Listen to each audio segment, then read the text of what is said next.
Hey Word Nerds! So Word Nerd Wednesday, the day when we tell you all about the awesome, amazing things that are happening in our life. My life has been a little bit crazy lately. A small child had some health problems. He started having a lot of difficulty eating, but ended up being diagnosed with something called pyloric stenosis, which is basically when the bottom of your stomach, I guess the valve at the bottom of your stomach is thickened and doesn't let food pass through properly, which is of course a major problem. It was very worrying. He wasn't, getting as much weight as he's supposed to for his age. And then when he was diagnosed, they told us, well, he's going to have to come in and get surgery done, which was really shocking and frightening because he's at 3 months old. You're so tiny that the idea of going in for major abdominal surgery was very scary. So it all turned out well. He is doing well, but at the time it was very rough to see him going through all of that because they had to do blood work and they had to do the tube up the nose thing. And he wasn't allowed eating for hours and hours before the surgery, and it kept getting pushed off as well. It was not a smooth lead up to the surgery.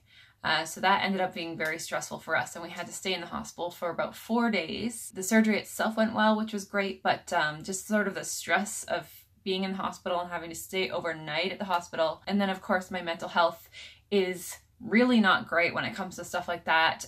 So my anxiety was kind of triggered by that, and it's taken a while to, because you know how it is for those of us that have anxiety, once you trigger that, it's really hard to get out of the cycle and the kind of like vicious circle of obsessive thought and that kind of fun thing. So it's been a while to get back to normal, but it's just starting to, which is fantastic. It's just starting to feel like my brain is a little less like scrambled eggs right now.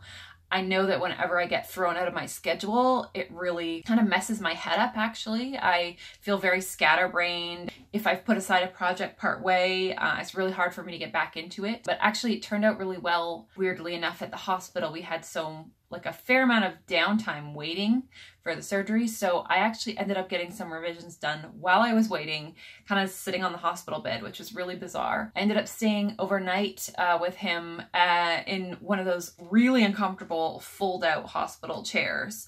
It was just so uncomfortable, I knew I wouldn't sleep, so I just ended up doing revisions literally all night, which was not great for my sanity the next morning, but was really great for the manuscript. But like I said, the little guy is doing great now. His tummy's all healed. He's a big eater now. He's eating tons. He's gaining weight. So that's a huge relief. It's kind of weird, but I came out of this realizing that I can literally write anywhere. Even if I'm stressed, even if I am anxious, if I'm in the middle of a hospital, I still managed to get a bunch of revisions done. So that's weirdly kind of comforting to know for the future. It doesn't seem to matter where I am or what's going on. I can actually write because I find it's a good distraction. What about you guys? What's going on with your lives? How's your week going? Let me know in the comments below. Don't forget Sunday, 7:30 Eastern Standard Time, the WordNerds have our live chat, and we would love to see you there. Thanks for watching, and I'll see you nerds next week.